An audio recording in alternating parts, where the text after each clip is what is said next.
when the WHO had come out with a pilot project to eradicate blindness which can be prevented. So they started a society known as the District Blindness Control Society. And as part of this program, they conducted numerous camps which were surgical in nature. They were not just screening camps, they were surgical in nature. You had doctors fanning out into the rural areas, visiting local areas, conducting screening camps in schools and operating in that same town. This was known as the District Blindness Control Society program. Because of this, the government doctors of Tamil Nadu were honed towards doing more social work. And after retirement, some of these doctors who worked in the government sector went on to become leaders in NGO care. For example, Dr. G. Venkatswamy, the founder of Aravind Eye Care System, was actually a government doctor in the Madurai Medical College. After his retirement, he started an organization which would continue the good work which was started in 1970 by the then Chief Minister Dr. Kalaignar M. Karunanidhi. It was then known as the Kalaignar Kannoli Dittam.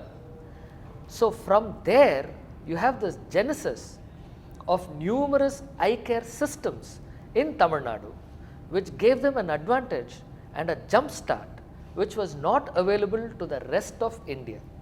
That is one reason why the South appears to be ahead of the other regions of our country.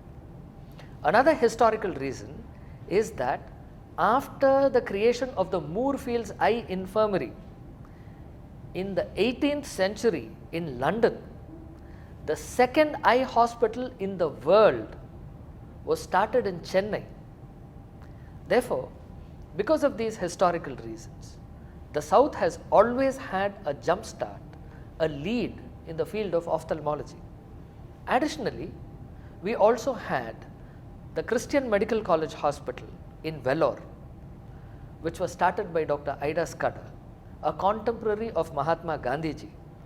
It will be interesting to note that the road in front of CMC is known as Gandhi Road because Gandhiji walked along that road and came to CMC to meet Dr. Ida Scudder.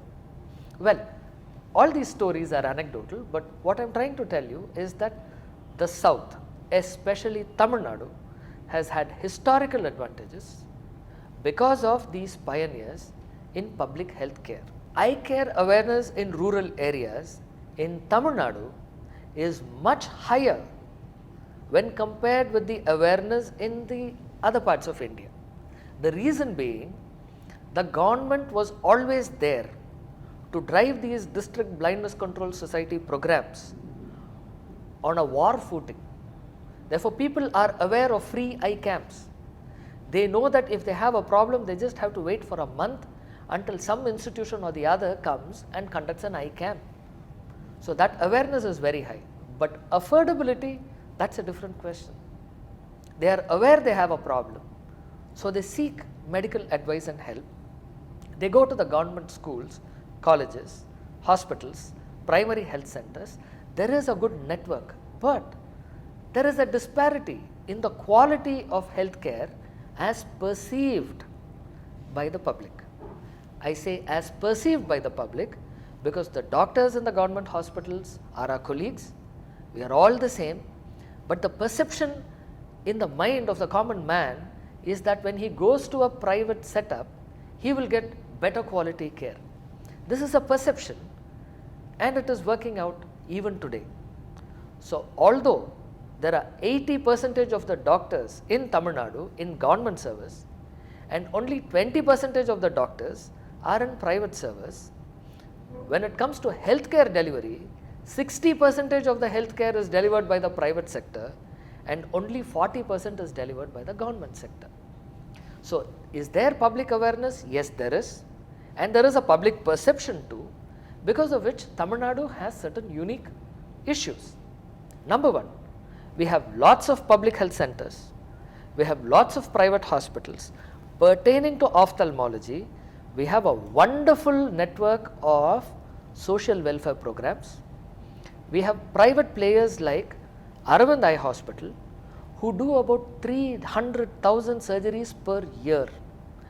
We have institutions like Pammal Shankara who are also good, and there are several hospitals like Joseph Eye Hospital, CMC Eye Hospital, and numerous other missionary hospitals which are contributing to this free eye care. So, awareness, it's very high, perceptions are a little different, delivery of eye care is excellent in Tamil Nadu, but the affordability of the common man is an impediment when it comes to getting good quality eye care. As a healthcare provider, I must admit that the latest technology is not yet available to the poor. There are certain bottlenecks. The first bottleneck is cost. The second bottleneck is the skill gap. This is to say, whenever a new technology is introduced into the field of ophthalmology, you need the doctors to get comfortable with that technology, conversant with that technology, and they must become experts using that technology on the patient. For this, you need a minimum amount of exposure to that technology. That is available in the metros. But when we go to tier 2 cities and to the villages, there is a gap. Whatever technology is available today in Chennai will be available to the rural poor in about 3 years' time. So, there is a time gap, and then there is a skill gap. To remove this time gap and skill gap, the state governments in Tamil Nadu, belonging to various chief ministers, had come out with a program called Mudhalamaichar Kaappeedu Thittam, which means Chief Minister's Comprehensive Health Insurance Program.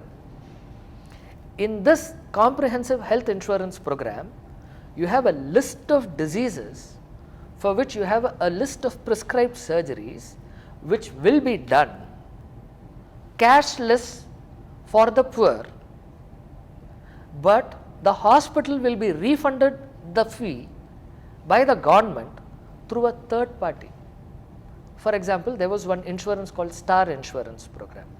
So, you had Star Health for government employees, you had Star Health for below poverty line families. So, using this, the people could actually access private hospitals and undergo cashless treatment.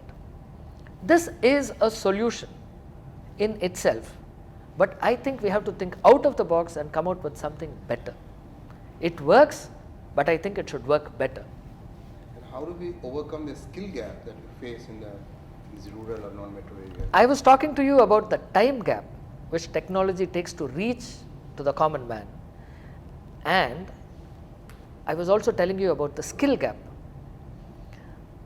In Vellore, in our Kalaignar Medical Research Foundation and Vellore Eye Hospital, we have come out with a program that is known as Short-Term Skill Transfer Program. In this program, we invite doctors as observers to come to our hospital and to be with us for 2 weeks. They are well qualified doctors. All what they need is a little bit of exposure to this new technology. They already know how to operate. It's just a fine tuning of their skills which they have already learned. So, after the short term skill transfer program, these people go back to the community and do better quality work. And in Tamil Nadu, we have the Tamil Nadu Ophthalmic Association, which has several district associations, and in all of these associations, every month we have a continuing professional development program in which skill transfer is done through videos, through lectures, didactic lectures, and through hands-on skill transfer programs. This will quell the gap in skill transfer and make sure that the technology is also available to the least of our brothers, and all our doctors would also remain abreast with the latest technology, and in keeping along the lines of the dreams of our people's president, Dr. APJ Abdul Kalam, if the best healthcare and if the best employee opportunities are available in the rural areas, there will be no migration to the urban areas. All what the people are asking for today is the right to live, liberty, pursuit of happiness, and freedom from diseases. If we can give this to them, then there is no need for any migration. Your question actually carries in it a solution, not only for healthcare provision to the common man, but also to the overall quality of life in our country. There is no social security in the rural areas. If the breadwinner of a family falls ill for, let's say, 15 days or 20 days, then the family is in dire financial trouble, because they have to take care of this breadwinner and at the same time take care of the other family members. So health care must be made affordable to one and all. If not, it is going to affect the growth of our nation. It is going to cripple the future of our nation. Why would there be child labor? One of the trigger factors for child labor is that the breadwinner is dead or the breadwinner is chronically ill. For example, tuberculosis. That's another killer disease. The person cannot go out to work. Or lifestyle diseases like diabetic retinopathy, diabetes. A person, because of his disease, is unable to work, because of which his livelihood suffers, his family suffers, his children cannot go to the school, so they go to work.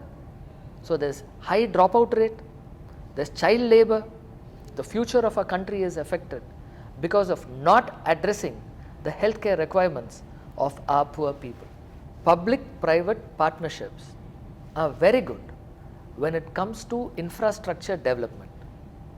But when it comes to healthcare, I have my own doubts. In my opinion, it would be better to have the government hospitals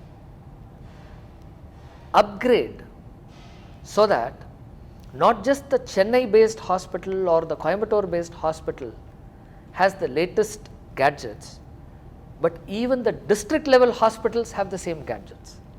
There was one scheme which was introduced by one of our former health ministers, Mr. Arcot Veerasamy. What he did was, he brought in CT scans in all the district capitals of Tamil Nadu. Before that, our people had to be referred to Chennai or to Trichy or to Madurai or to Coimbatore. What he did was that he kept these CT scans, YAG lasers and phaco machines in every district center hospital, which was a good move. Carrying the same thing forward, instead of having a public-private partnership, I think it would be better if the government takes the initiative itself and brings in these latest gadgets, diagnostic tools and equipments to every district hospital, so that the entire state is taken care of.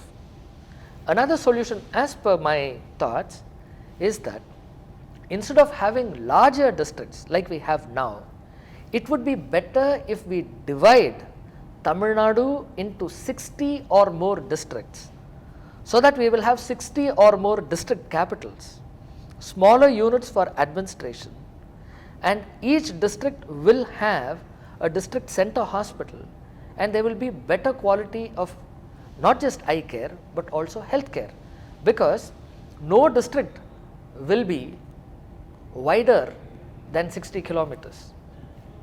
So smaller districts, well equipped district hospitals, I think would be the way forward.